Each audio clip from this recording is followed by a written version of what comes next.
Why some cities stand on top of others, history under our feet. Imagine, you are walking along the old streets of Rome, and under your feet are entire cities forgotten for centuries. Is this possible?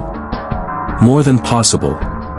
Archaeological finds have shown that in the very center of Rome, on the site of the Roman Forum, a whole world of antiquities is hidden underground, going down almost 10 meters. The city seems to have grown upward, and the former streets, buildings and temples were buried under layers of time. This phenomenon is not an exception, but rather a rule. Many modern cities literally stand on the ruins of their predecessors. One of the most striking examples is ancient Troy.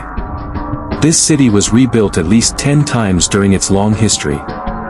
Each new layer of life, with its houses and streets, appeared right on top of the previous one, like a pie of eras and cultures. Archaeologists today distinguish up to 10 historical floors of Troy. A similar story happened in the American Seattle. After a fire in 1889, the authorities decided to radically raise the street level, not only for safety, but also to protect against flooding. As a result, new roads were built over old buildings, and the first floors of the old houses were turned into dungeons.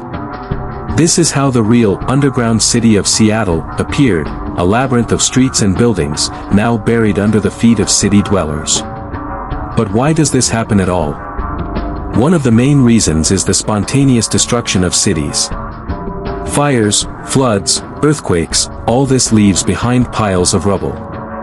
Instead of clearing the territory to the ground, people often simply leveled the surface and built anew, a little higher. This approach was faster and cheaper. With each new cataclysm, the street level rose, and the old buildings went deeper underground. A classic example is the Basilica of San Clemente in Rome. The modern building of the 12th century stands right on the site of an ancient church of the 4th century. But that's not all. Underneath are the remains of a pagan temple built on the foundations of a 1st century Roman villa. In total, the ground level here has risen by almost 18 meters compared to the ancient period. Sometimes a city doesn't need a cataclysm to start growing upward.